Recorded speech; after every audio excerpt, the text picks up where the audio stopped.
What's going on, everybody? Welcome back to GmiasWorldPodcast, and the NFL is back as the Kansas City Chiefs just completely destroyed the Texans. The final score didn't really reflect what actually happened throughout the game. Obviously, if you guys watched the game, you will be able to see that, the first touchdown that was scored was actually David Johnson, but it should have been Robinson, but dudes don't got no hands. But that's not what it's about, though. I'm going to tell you this right now. The bottom line is this, right? It's a new type of offensive scheme for this Chiefs team, and it makes them so dangerous. This dude, Clyde Edwards-Helaire, is out of control. Now, I know a lot of you guys probably, you play fantasy football. Some guys, hit me on Twitter saying that, that's their guy. They kind of saw what was going to go on. Obviously, the previous starting running back, he opted out or whatever. And, looking at it right now, this is a very dangerous team because, in my opinion, you have the best quarterback in the league, and now you have a run game. So now, what are you going to do? Andy Reid is sitting there fogging up his face mask like, yo, look, what do you guys want to do? I got you. Like, let's get it popping. And we're going to talk about the Texans in a second, but I think it was more about the Chiefs, accepting their Lombardi and stuff like that, and the excitement behind that. What was it, like 50 years since their last championship? But going over their offense, even though Tyreek Hill was non-existent in the first half, we saw Sammy Watkins ball out. There's so many weapons on this team. I don't know what people are going to actually do. And then when you send pressure and you do all this, crazy scheme and you try to figure out how to stop, Mahomes, he's running around in the backfield like he has this speed that we know he doesn't have. But he's just elusive. He's not fast. You know what I'm saying? Like, we can't look at him like Lamar Jackson, but he can move around and make those throws. And that's what makes this team so it's so difficult to deal with a team like that where there's just so many options. You know what I'm saying? It kind of reminds you of that dynasty team with the Golden State Warriors, KD, Steph, Clay. You got all of these. Who do you defend? You know what I'm saying? Like, bruh, everybody on their team ran at least a 4-3. Like, bruh, the coach ran a 4-3. Now, that's such a joke. Andy Reid ain't running a 4-3 unless it's to a pizza place. But I'm going to tell you this right now. The bottom line is, it was very exciting to actually see the Chiefs have a nice running game. Now, look, guys, I understand exactly what's going on. People are going to say, yeah, they did have, other players that were decent that, they got rid of or whatever because of alleged things that were going on. Don't worry about it, bro. The dude that allegedly was a punter, but he's a running back. Look, I don't know exactly what happened with that. And, that's just a situation that went on with the Chiefs. It is what it is. But now Clyde Edwards-Helaire, he's there, and it looks like he's a faster, shiftier type of back. So you're going to be able to do a lot more with him. He's not like the power back. You know what I'm saying? Like, he's elusive. He can do certain things. I really feel that they are right now, after game one, the most dangerous team in the NFL. I would love to hear what you guys think about that. Give me some of the insight. Now, let's get to the Texans, right? We're going to go both sides of the ball. Defensively, they started off very well, and it was very impressive. J.J. Watt, I often give him a lot of stuff like, yo, bro, this guy's always hurt. Like, what is he doing?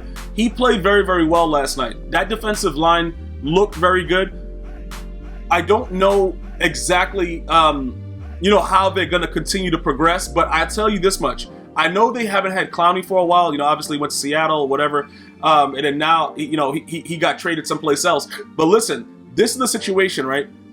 We have to figure out exactly what is going to be the core of this defense. What is going to be, that determining factor that makes this defense click? Because J.J. Watt, he could give you, like, they were moving him around. He was at D tackle. He was at end. They were doing a lot of different variations with him. But I'm going to tell you this again, bro. I don't know if he's going to be able to do it alone.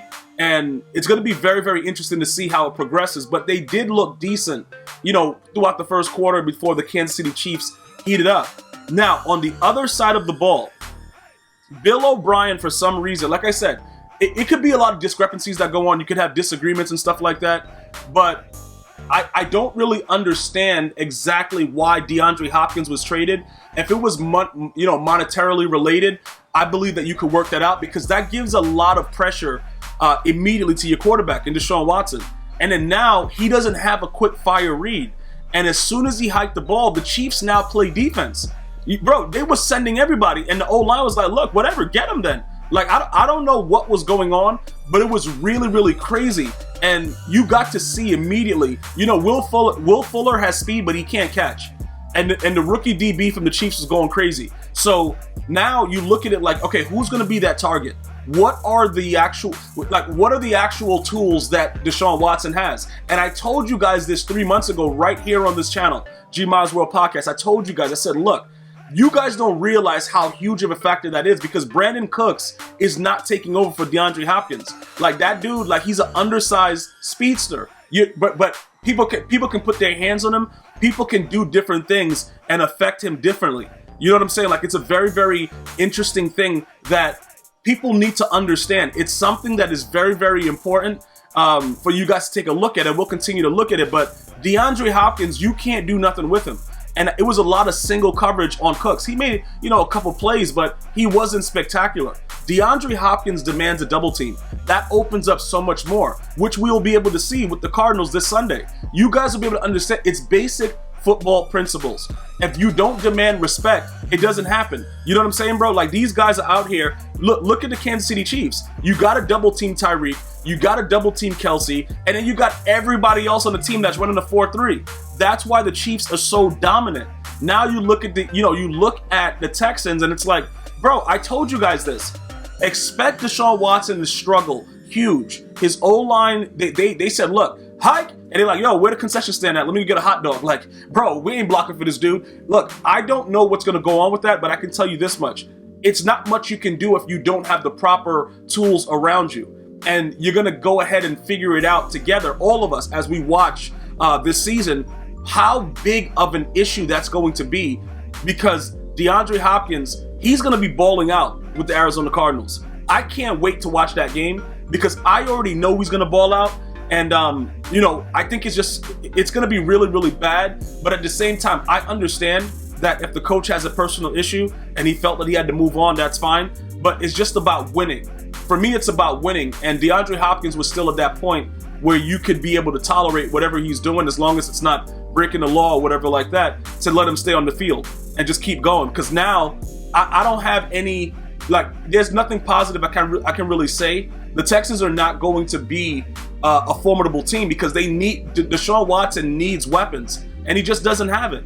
And it's the bottom line. It is what it is. So, after watching through it and seeing exactly what went on, I do expect, like I predicted 3 months ago, that the AFC is going to be it's going through the Chiefs or the Ravens. That's it. Those are the top teams. I didn't see anything to change any of my picks, and we'll continue to talk about it as we watch more games going forward. If you haven't already subscribed, please subscribe to GmiasWorld Podcast. We are back. The NFL is back. I'm going to see you guys and girls next time. One love, y'all.